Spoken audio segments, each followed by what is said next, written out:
last series out west, the Vegas Golden Knights and the Minnesota Uh, Wild. We've got minus 190 favorites for the Golden Knights, plus 160 underdogs for the Minnesota Wild.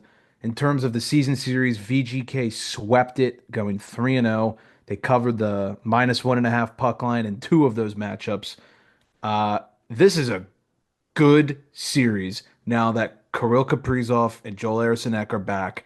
I think this has a lot. This series should be a lot more interesting than what I think people are making it out to be. I think a lot of people have written Minnesota off, and now that they've got their two studs back, it could be a contest. I'll go out on a limb and say this, and this might upset a couple people, and I'm the biggest Jack Eichel fan alive. Trust me, I love me some Eichel action, but if Kaprizov is at 100%, I think Minnesota has the best player in this series. wow. I'll go there. I yeah, I'll go there. I don't necessarily disagree. I'm gonna actually maybe piss some more people off and just double down a little bit here. I don't like this Vegas team at all. Like, and not I know people like no, I don't like the Vegas Golden Knights, but that's not what I mean. I don't like their lineup. Like, yes, they've got Eichel, yes, they've got Stone, they've got some game breakers like that. But like when you look at a well-rounded team and like actual full like lines and deep pairings, I don't think they have what it takes for a run this year. Yeah, it's interesting with Ooh. them. How many games is Stone gonna play in the postseason? Does anyone know? Is it like He'll play all.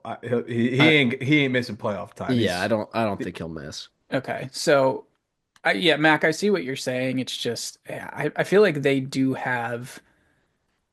they've got some depth. I just don't know if they have enough depth. Does that make sense? The D leaves a lot to be Yeah, desired for me. Ben that's where I'm Hutton going with and this. Caden Korchak or whatever the fuck. Even Nick Yeah, Hague and Zach Whitecloud, meh, whatever. yeah, I don't know if Petrangelo's back or not or whatever is happening there, but if right. he's not, that's even worse. Um, Also, Aiden Hill's healthy, right? yes. As far as I know, I don't know why Daily Faceoff is like pretending he doesn't even exist. They don't have him under goalies. They don't have him under injuries or anything. They're there's literally only telling one me, man they can turn to now. yeah, exactly. No, Okay. he's fine, and Petro is fine as well. I don't see any of their. They have four of their big guns out, but they're all just being rested. Okay. Okay.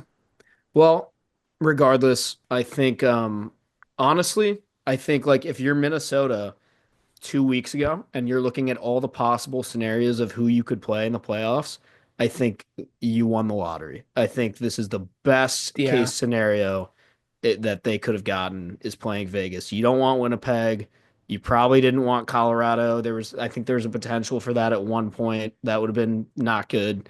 Um, I think Minnesota has the far more well-rounded and deeper team.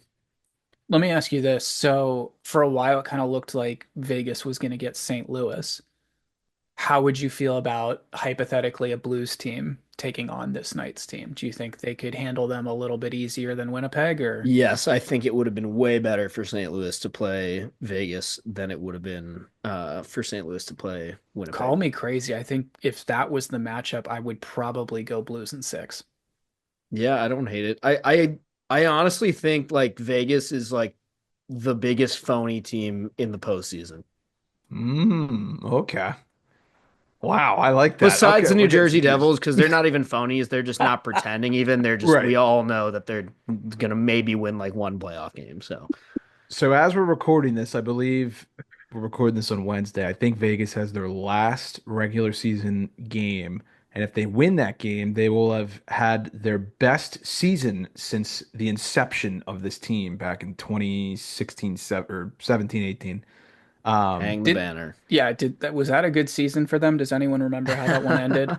Just worth noting there. We all know Eichel. He's had a career year. He's pretty much cemented himself as a top 10 player in the league at this point, based on what he's done this year. So a wild card factor here for Minnesota. Obviously, they get Kaprizov and Eriksson Ek back.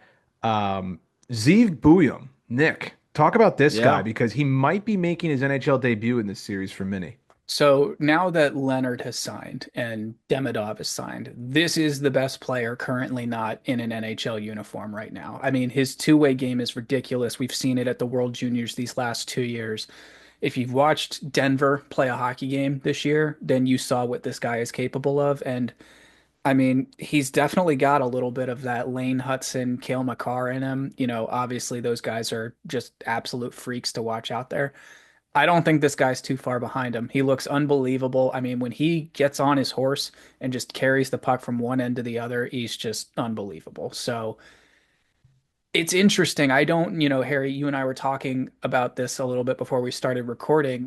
With a two-way defenseman, I would be a little hesitant to have them make their debut in the postseason because that's just such a double-edged sword to live and die by.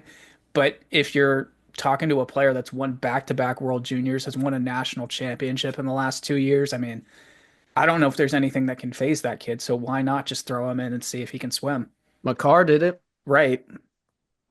I Tom also Wilson did it. think I honestly think Minnesota, when their decor is healthy, has one of the best, like most fully uh developed decors in the entire league.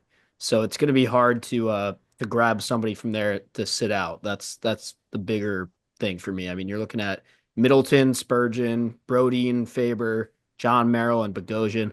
I don't know if Zeev is lefty or righty, but I guess it'd probably be John Merrill that comes out, or maybe Bogosian. But Probably. I'm glad you brought that up, though. That's sort of my big thing with this whole Minnesota team, and mainly the defense, but also going to like three or four guys up front. If they have any health problems at all, I think this team is done. If this team can stay healthy, I think they've got a legitimate shot at making the run at the conference finals here. But like, what's the MO been on Brodeen and Spurgeon for the last 10 years? It's just, oh no, I missed 30 games again. And I hate to say that because I like both of those guys, but um, it's sort of been like that with Eric Sinek and Kaprizov the last 2 years too. So I really hope for everyone's sake, but mainly the state of Minnesota, that those guys can stay healthy. We've talked about exercising some demons here with LA trying to beat Edmonton for the fourth year in a row, Winnipeg having to get out of the first round for now the third year in a row. The Wild have not advanced past the first round since 2015 when they lost to Chicago in the second round, and then Chicago went on to win the cup. So it's been 10 years for Minnesota since they have won a postseason series. I'm going to respectfully disagree with the take on Vegas and their depth. I think these guys are very deep, and I don't think they're phonies, but I don't think that they are Colorado, Dallas, or Winnipeg. But I think they're really good, and I think they can handle the Minnesota Wild.